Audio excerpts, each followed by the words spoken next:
Panginoon ay purihin, ngalan nga ay dakilain.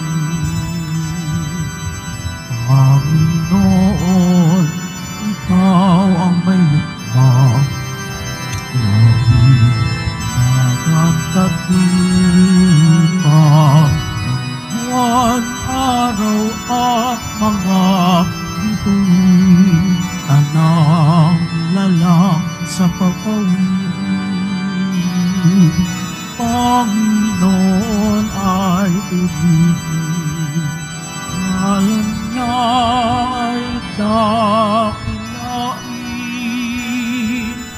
Panginoon ay purihin, ngalan niya ay dakilain.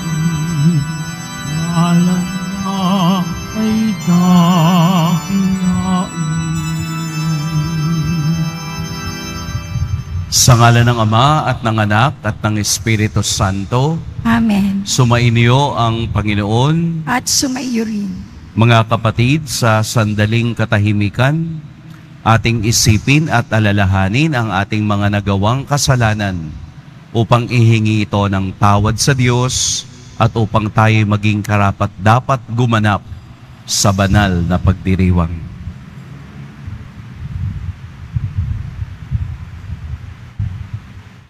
Tayo pong lahat, inaamin ko sa makapangyarihang Diyos at sa inyo mga kapatid, na lubha akong nagkasala sa isip, sa salita at sa gawa, at sa aking pagkukulang. Kaya isinasamo ko sa mahal na Birheng Maria, sa lahat ng mga anghel at mga banal, at sa inyo mga kapatid, na ako'y ipanalangin sa Panginoong ating Diyos. Kaawaan tayo ng makapangyarihang Diyos, patawarin tayo sa ating mga kasalanan, at patnubayan tayo sa buhay na walang hanggan. Amen.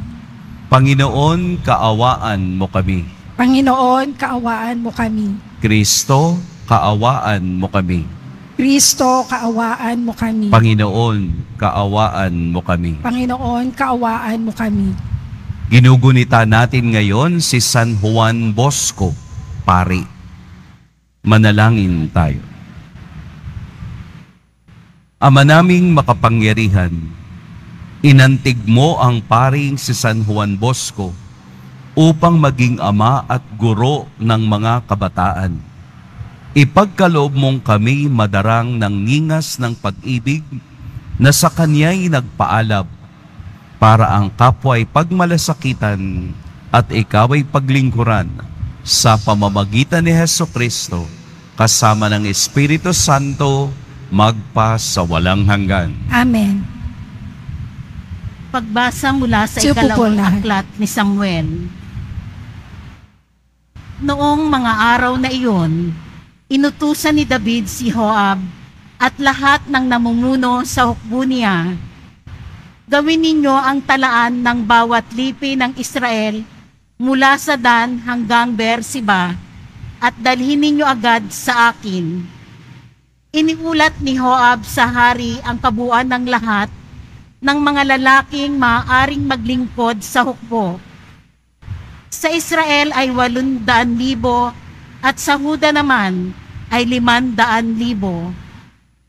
Matapos niyang ipatala ang mga tao, inusig siya ng kanyang budhi. Sinabi niya sa Panginoon, nagkasala ako ng malaki sa ginawa kong ito. Patawarin po ninyo ako sa aking kahangalan. Kinaumagahan, pagkagising ni David sa utos ng Panginoon, ay pumunta sa kanya si Propeta Gad. Sinabi nito kay David, ito po ang ipinasasabi sa inyo ng Panginoon.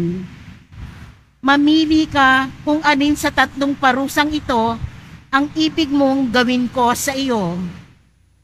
3 taong taggutom sa iyong lupain, 3 buwang pag-uusig ng iyong mga kaaway, o 3 araw na salot. Alin ang gusto ninyo para masabi ko sa nagsugo sa akin? Sumagot si David, "Hirap na hirap ang aking kalooban sa nangyaring ito.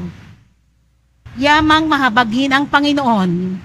Ang pipiliin ko'y ang tuwirang parusa niya kaysa ako'y mahulog pa sa kamay ng mga tao. Kaya't ang Panginoon ay nagpadala ng salot sa Israel. Ano pat mula sa Dan hanggang Beersheba, 70,000 tao ang namatay. Nangyari ito mula ng umagang iyon hanggang sa taning na panahon. Nang iunat ng anghel ang kanyang kamay upang puksain ang mga taga-Jerusalem, sinaway siya ng Panginoon. Nagbago ang pasya nito at sinabi, "Tama na, huwag mo nang ituloy." Ang anghel ng Panginoon ay nakatayo noon sa giikan ni Arauna, isang Hebuseo. Nang makita ni David ang anghel, sinabi niya sa Panginoon, "Napakalaki ng pagkakasalang nagawa ko sa inyo, at ang walang malay na mga tupang ito ang nagdurusa. Ako at aking sambayan ang parusahan ninyo." Ang salita ng Diyos. Salamat sa Diyos. Diyos ko, ako'y patawarin sa aking pagkasuwail. Diyos ko, ako'y patawarin sa aking pagkasuwail. Mapalad ang tao na pinatawad na yaong kasalanan at nalimot na rin ang kanyang nagawang mga pagsalansang. Mapalad ang taong sa harap ng puon ay di naparatangan, dahilan sa siya ay di nagkasala at hindi nanlinlang. Diyos ko, ako'y patawarin sa aking pagkasuwail. Ako ay lumapit sa iyong harapan at salay inamin. Ang aking ginawang mga pagsalansang, di ko inilihim. Pinagpasyahan kong ang lahat ng ito sa iyo'y idaing, at aking natamo ang iyong patawad sa sala kong angkin. Diyos ko, ako'y patawarin sa aking pagkasuwail. Ang lahat ng tapat sa panahong gipit dapat manalangin. Upang bumugsuman ang malaking bahay, di sila abutin. Diyos ko, ako'y patawarin sa aking pagkasuwail. Kublihan ko'y ikaw. Ikaw ang sasagip kung nababagabag. Aking aawitin ang pagkakalinga at iyong pagliligtas. Diyos ko, ako'y patawarin sa aking pagkasuwail. Magsitayo po ang lahat.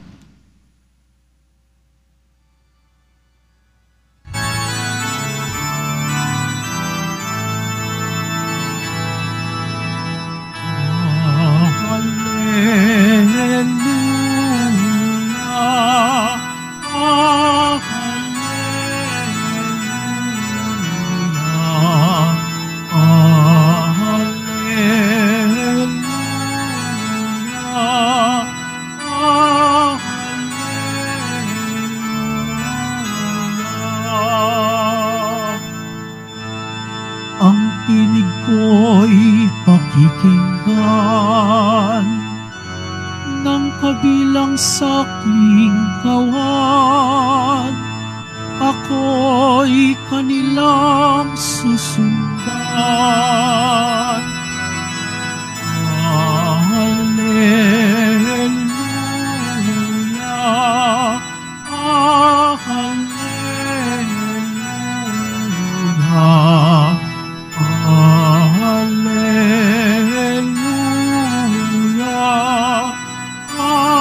hallelujah.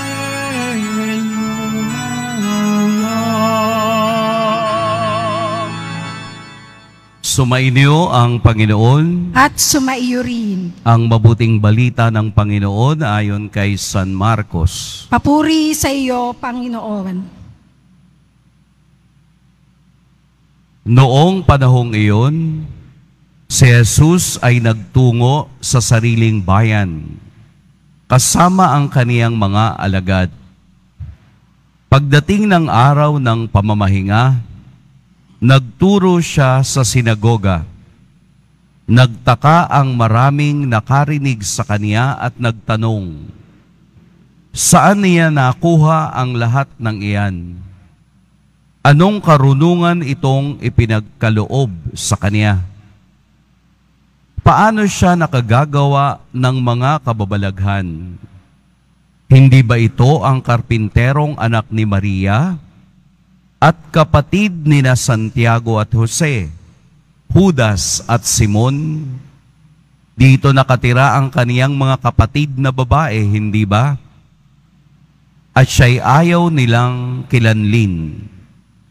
Kaya't sinabi ni Jesus sa kanila, ang propeta'y iginagalang ng lahat, liban ng kaniyang mga kababayan, mga kamag-anak at mga kasambahay. Hindi siya nakagawa ng anumang kababalaghan doon, maliban sa pagpapatong ng kaniyang kamay sa ilang may sakit upang pagalingin ang mga ito. Nagtaka siya sapagkat hindi sila sumasampalataya. At nilibot ni Jesus ang mga nayon sa paligid upang magturo. Mga kapatid, ang mabuting balita ng Panginoon. Pinupuri ka namin, Panginoong Hesukristo. Magsiupo po tayong lahat. Magandang umaga po sa lahat. Welcome po sa dambana ni Jesus Nazareno, ang tahanang bukas para sa lahat. Ang atin pong ebanghelyo ay napakagandang pagnilayan.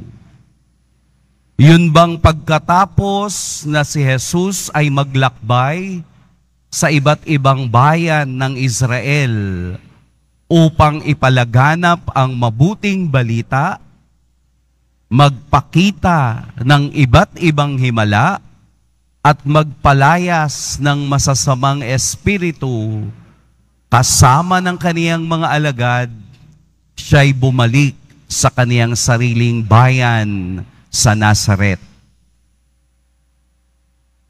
Kung atin pong titingnang mabuti ang takbo ng ebanghelyo ngayon, nakalulungkot isipin at makita na mismong ang kaniyang mga kababayan, mga kamag-anak at mga kasambahay ay tinatanong ang kanilang mga sarili kung sino si Jesus.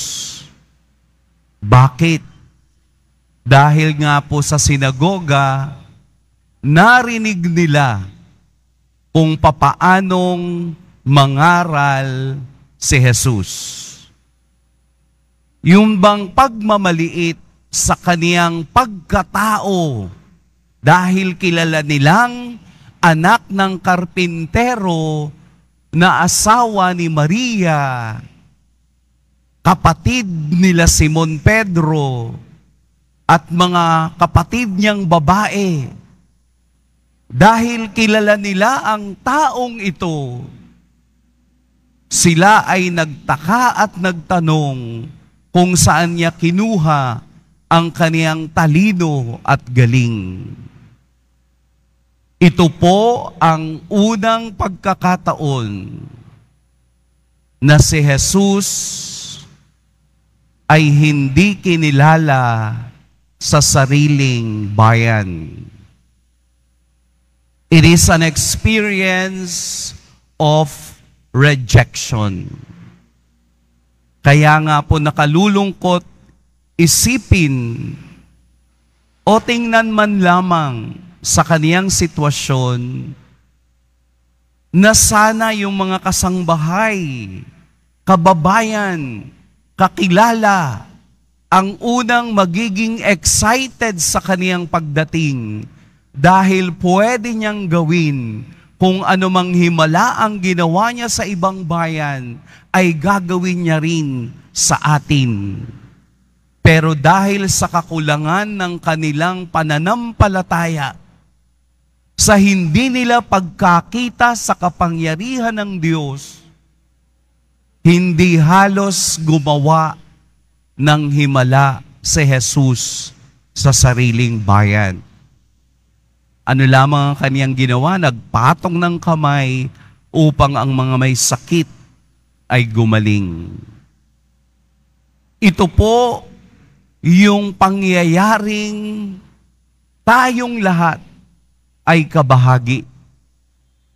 Ito po ay istorya ni Jesus at karanasan sa kaniyang sariling bayan na pwede rin nating sabihing karanasan nating lahat. Siguro po familiar kayo dun sa salitang familiarity breeds contempt. English, no? Hirap din nga akong unawain eh. Pero ni-research ko yan siya. Ito pala ay matagal ng Proverbs na gamit na ni Geoffrey Chaucer noong 1300s. At ang sabi doon sa salitang ito na familiarity breeds contempt, yung pala daw tao na kapag lagi kang kasama at nakikilala ka, kung anong madidiscover niya sa iyo, yun ang gagamitin niya laban sa iyo. Kaya nakakatakot pala kapag kilala ka ng mga kaibigan mo at ang kaibigan mong ito ang tatalikod sa iyo at gagamitin ang mga bagay na alam niya laban sa iyo. Kaya nga ganun na lamang ang pagmamaliit ng mga kababayan ni Jesus sa kaniya. Anak lamang yan ni Maria eh. Yung asawa ni Jose na karpintero. Ibig sabihin yung pagmamaliit na yun. Kilala nila si Jesus at ginamit nila iyon upang siya ay hindi paniwalaan. Sa ating karanasan, ang pamantayan ng Diyos ay iba sa pamantayan ng tao. Ang pamantayan ng Diyos, hindi niya gagamitin kailanman ang kahinaan at kasalanan ng tao. Hindi niya ibabase sa iyong nakaraan kung sino ka man ngayon. Yayakapin, tatanggapin ka ng Diyos anumang oras kapag kumilala ka sa kaniyang kapangyarihan. Ito ang pamantayan ng Diyos. Wagas magmahal, wagas tumanggap, wagas sa lahat ng bagay. Kaya nga po ang paggaling at pananampalataya ay kailangang mayroong pagkakadugtong upang mailapit sa Diyos ang gusto mong himala. Dahil kung walang pananampalataya, hindi ka makagagaling sa anumang pangarap na iyong minimithi. Kaya nga po sa ating ebanghelyo, naramdaman ni Jesus kung anong klaseng tao ang nasa kaniyang kapaligiran. Hindi naniniwala sa kaniya, bagkus ginamit pa ang kaniyang nakaraan. Ginamit pa ang kaniyang pamilya upang sabihin at itanong, sino ba ang taong ito? Ano po ang ating makukuha sa ebanghelyo? Binibigyan tayo ng lesson na kung ang Diyos ang ating kaharap, ang Diyos ay hindi tumitingin sa nakalipas. Ang araw-araw ng buhay, ang araw-araw ng pakikibaka, ang araw-araw na tayo'y nakagagawa ng kasalanan, ang Diyos ay bukas at palaging handang yumakap sa taong lumalapit sa Kaniya. Yung pamantayan ng Diyos ang ating palaging titingnan. Yung pamantayan ng Kaniyang pag-ibig at ng awa sa lahat ng lumalapit sa Kaniya. Huwag nating gamitin ang pamantayan ng tao. ang taong mapanghusga, ang taong nagmamaliit, ang taong binibigyan ka ng kahinaan dahil sa iyong nakaraan ay hindi makatutulong upang ikaw ay magtagumpay. Ang gagamitin natin ay ang palaging pamantayan ng Diyos. Kung sa isang banda ng iyong karanasan ay nasaktan ka dahil ikaw ay itinakwil, huwag mong hayaang ikaw ay pahirapan ng sakit na iyong nararamdaman.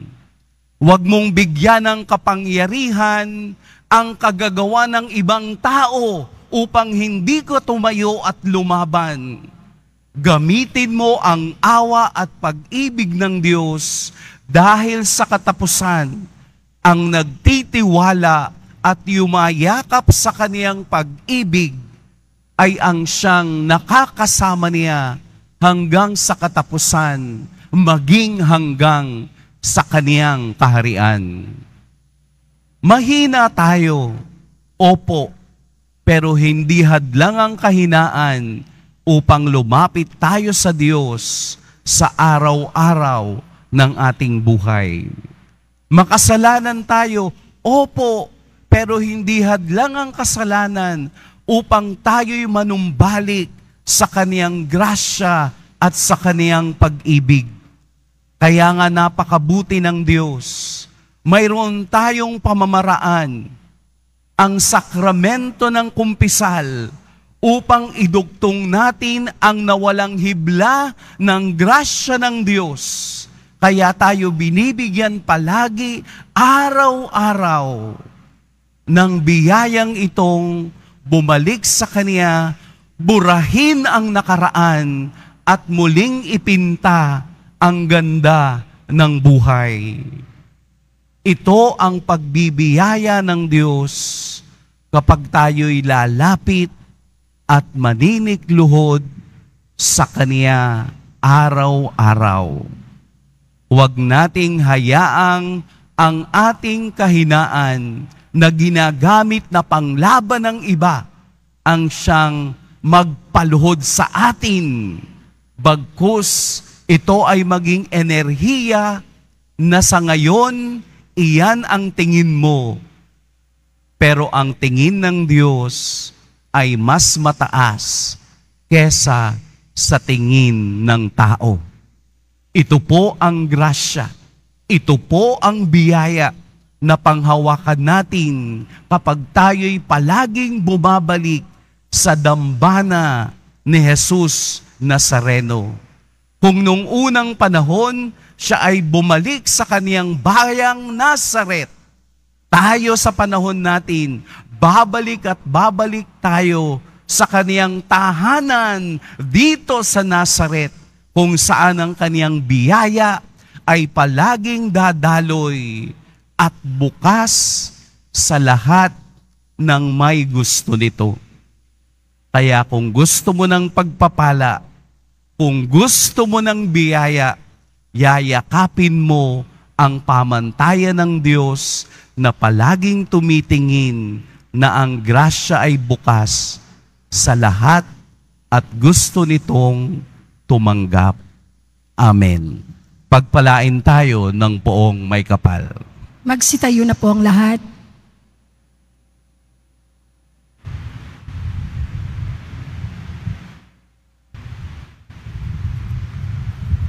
Minamahal kong mga kapatid, tinanggihan si Jesus ng sarili niyang kababayan. May pananalig nating tanggapin siya bilang ating Panginoon at tagapagligtas. Diyos ng karunungan at lakas, basbasan mo kami. Diyos ng karunungan at lakas, basbasan mo kami.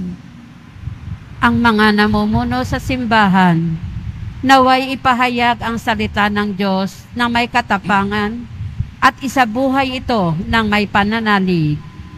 Manalangin tayo. Diyos ng karunungan at lakas, basbasan mo kami. Ang lahat ng mga Kristiyano, naway maging maalab sa pagpapahayag ng salita ng Diyos sa mundong hindi naniniwala sa Kanya. Manalangin tayo. Diyos ng karunungan at lakas, basbasan mo kami. Ang mga misyonero, naway magkaroon ng tiyaga at hindi manghina ang kalooban sa paghahasik na mensahe ng Diyos. Manalangin tayo. Diyos ng karunungan at lakas, basbasan mo kami. Ang mga may sakit at yung mga nabibigatan sa buhay, naway makita ang pag-ibig at pagkalinga ng Diyos sa pamamagitan ng malasakit ng kanilang mga kapamilya. Manalangin tayo. Diyos ng karunungan at lakas, basbasan mo kami. Ilapit din natin sa ating Poong Jesus Nazareno ang lahat ng ating mga intensyon, ang intensyon para sa ating buong pamilya.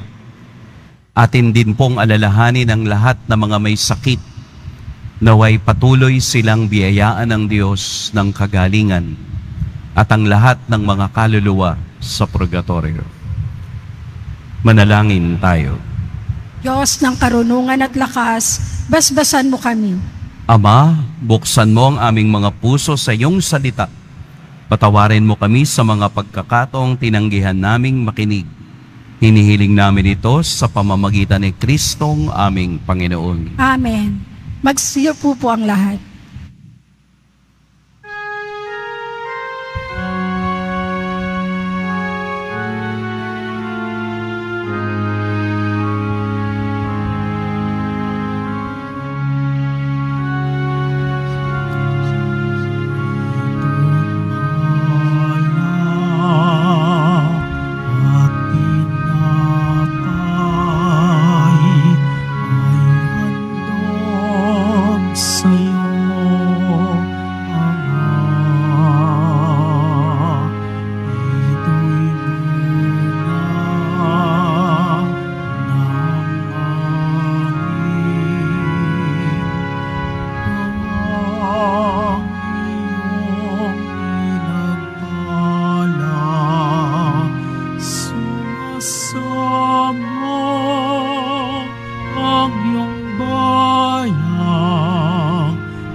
Magsitayo na po ang lahat. Manalangin kayo mga kapatid upang ang paghahain natin ay kalugdan ng Diyos amang makapangyarihan. Tanggapin nawa ng Panginoon itong paghahain sa iyong mga kamay sa kapurihan niya at karangalan at sa ating kapakinabangan at sa buong sambayanan niyang banal. Ama naming lumikha, dumudulog kami sa iyong kadakilaan upang ang kapangyarihan mong ipinapahayag sa paghahain ng mga alay para gunitain ng mga banal ay magdulot sa amin ng pakikinabang sa kaloob mong kaligtasan. Sa pamamagitan ni Hesukristo, kasama ng Espiritu Santo, magpa sa walang hanggan. Amen. Sumainyo ang Panginoon. At sumaiyo rin. Itaas sa Diyos ang inyong puso at diwa. Itinaas na namin sa Panginoon. Pasalamatan natin ang Panginoong ating Diyos. Marapat na siya ay pasalamatan. Ama naming makapangyarihan, tunay ngang marapat na ikaw ay aming pasalamatan sa pamamagitan ni Hesukristo na aming Panginoon.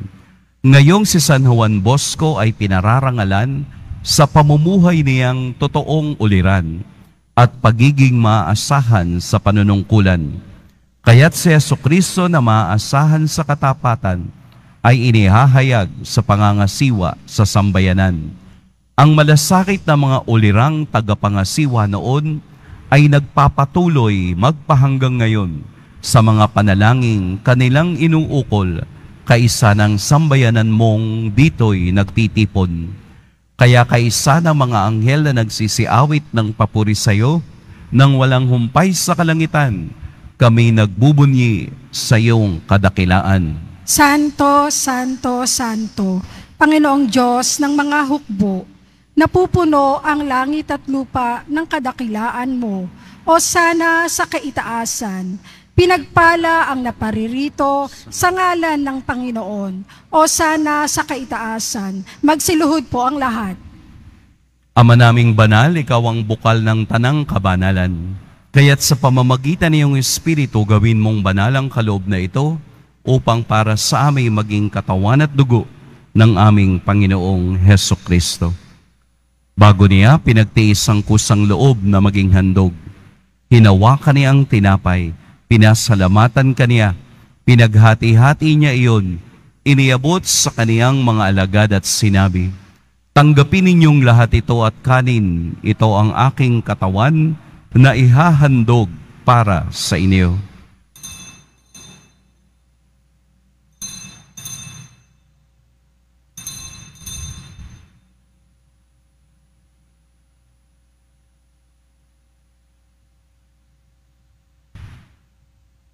Gayun din naman noong matapos ang hapunan, hinawakan niya ang kalis, muli kaniyang pinasalamatan.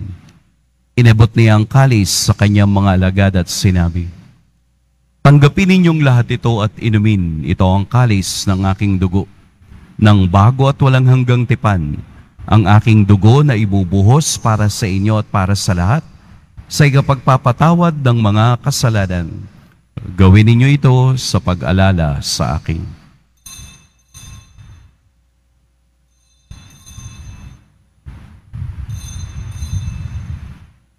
Magsitayo na po ang lahat. Ipagbunyi natin ang misteryo ng pananampalataya. Si Kristo'y namatay, si Kristo'y nabuhay, si Kristo'y babalik sa wakas ng panahon. Ama, ginagawa namin ngayon ang pag-alala sa pagkamatay at muling pagkabuhay ng iyong anak. Kaya't iniaalay namin sa iyo ang tinapay na nagbibigay buhay at ang kalis na nagkakaloob ng kaligtasan. Kami nagpapasalamat dahil kami iyong minarapat na tumayo sa harap mo para maglingkod sa iyo. Isinasamo namin kaming magsasalo-salo sa katawan at dugo ni Kristo ay mabuklod sa pagkakaisa sa pamamagitan ng Espiritu Santo. Ama, lingapin mo ang iyong simbahang laganap sa buong daigdig. Puspusin mo kami sa pag-ibig kay San Francisco na aming Papa at ni Jose na aming Obispo at ng Tanang Kaparian. Alalahanin mo rin ang mga kapatid naming nahimlay nang may pag-asang sila'y muling mabubuhay, gayon din ang lahat ng mga pumanaw.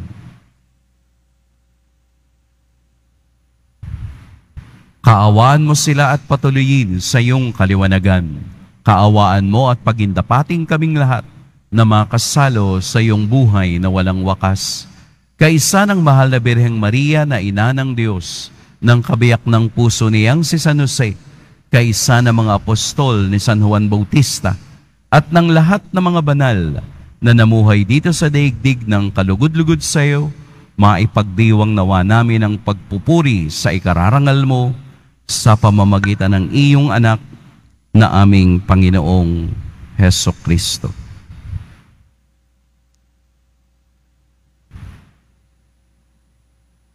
Sa pamamagitan ni Kristo, kasama niya at sa Kanya, ang lahat ng parangal at papuri sa iyo, Diyos, Amang makapangyarihan, kasama ng Espiritu Santo, magpa sa walang hanggan. Amen. Sa tagubilin ng nakagagaling na utos at sa turo ni Jesus na Panginoon natin at Diyos, ipahayag natin ng lakas loob. Ama namin, Sumasalangit ka, sambahin ang ngalan mo, mapasa amin ang kaharian mo, sundin ang loob mo dito sa lupa para nang sa langit. Bigyan mo kami ngayon ng aming kakanin sa araw-araw at patawarin mo kami sa aming mga sala para ng pagpapatawad namin sa nagkakasala sa amin. At huwag mo kaming ipahintulot sa tukso at iadya mo kami sa lahat ng masama. hinihiling namin kami iadya sa lahat ng masama.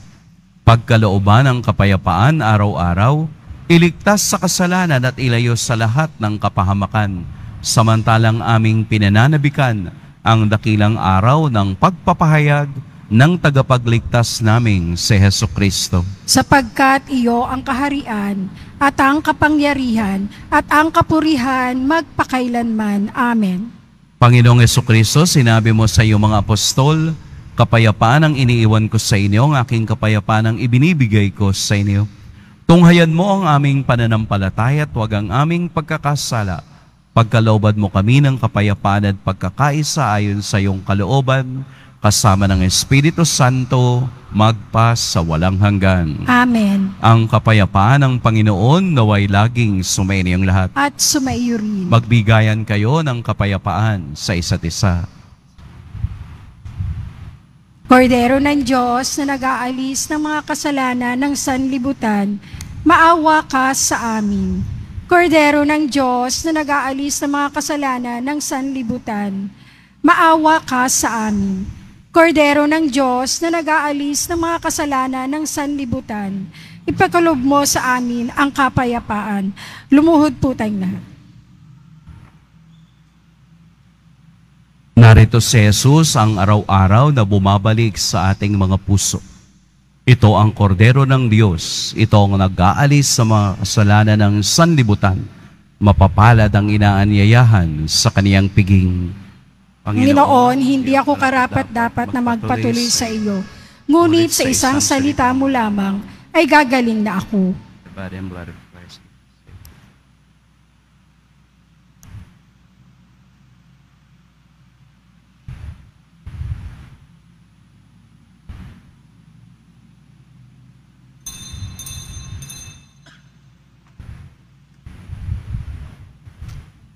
Para sa lahat ng tatanggap ng banal na komunyon, sasagot po tayo ng Amen.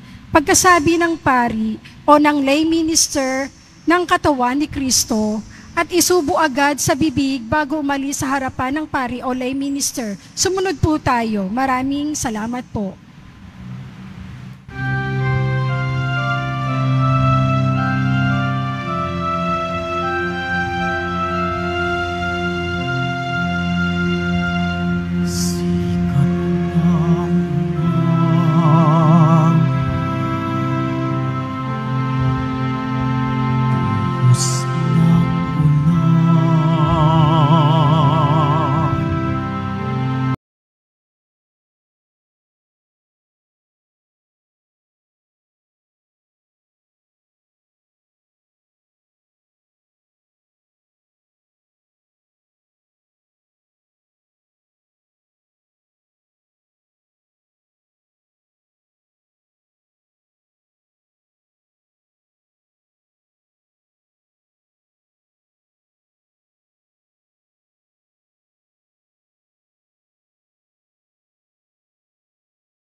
Announcement. Ang lahat po ay inaanyayahan, lalo na ang may sakit o may karamdaman, sa ating healing mass and service sa darating na February 1, Huwebes, sa ganap na ika-6 ng gabi. Makiisa po tayo. Sa darating na Biyernes, February 2, 2024, ay ang kapistahan ng pagdadala kay Jesus sa templo, o mas kilala rin sa tawag na Fiesta ng Candelaria. Ang araw na ito ay araw ng pagbabasbas ng mga kandila. Tanda na si Jesus na ang ating manunubos ay siyang dakilang liwanag. Ang lahat ay inaanyayahan na magdala ng mga kandila at sa bawat misa na gaganapin ay magkakaroon ng pagbabasbas.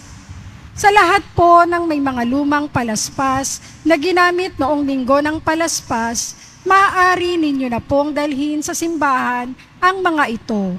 Ito po ay susunugin sa darating na February 13, 2024, Martes, bago ang Miyerkules ng Abo sa February 14, 2024. Inihahandog po ng simbahan ng Quiapo ang Nazareno Medalyon. Ito po ay nagkakahalaga ng 20 pesos. Ito po ay mabibili lamang sa ating Parish Finance Office. Ang malilikom po ng pondo ay gagamitin sa pagsasaayos ng ating Adoration Chapel at Baptistry. Pagkatapos ng misa, wiwisikan po ang lahat ng banal na tubig. Pinakiusapan ng lahat na manatili lamang muna sa inyong mga lugar. Tanging sa Quezon Boulevard o sa Plaza San Juan lamang ang labasan ng lahat. Sumunod po tayo. Maraming salamat po sa inyong pagdalaw at pagsimba sa Basilica Minor at Pangbansang Dambana ni Jesus Nazareno. Magsitayo po ang lahat. Manalangin tayo. Ama naming mapagmahal, ang tinanggap naming banal na pakikinabang ay maghanda nawa para sa aming pagkakamit ng kaligayahan na idinulot kay San Juan Bosco ng iyong pagdingap na maaasahan sa pamamagitan ni Hesukristo kasama ng Espiritu Santo magpa sa walang hanggan. Amen. Sumainyo ang Panginoon. At sumaiyo rin. Yumuko kayo para sa pagbabasbas. Mahal na poong Jesus Nazareno, inihayag mo sa pamamagitan ng krus ang walang maliw na pag-ibig ng Diyos sa sangkatauhan. Pakinggan mo po ang aming kahilingan at nagsusumama kami sa iyo. Makamtanawa nila ang iyong katugunan at tanggapin ang kasagutan na may utang na loob na tinatanaw. Basbasan din po ninyo ang mga daladala nilang mga imahen at dasalan.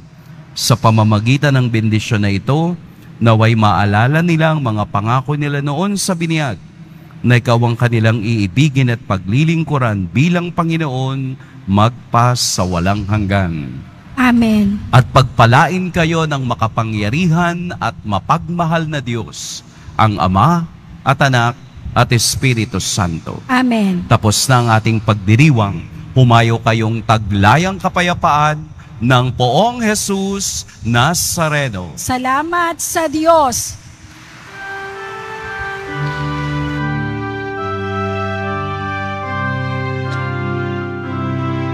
Nuestro Padre Jesus Nazareno, sinasamba ka namin, pinipintuho ka namin, aral mo ang aming buhay at kaligtasan. Nuestro Padre Jesus Nazareno, iligtas mo kami sa kasalanan. Ang krus mong pinamatayan ay sagisag ng aming kaligtasan. Nuestro Padre Jesus Nazareno, dinarangal ka namin. Nuestro Padre Jesus Nazareno, niluluwalhati ka namin. Nuestro Padre Jesus Nazareno, dinarangal ka namin.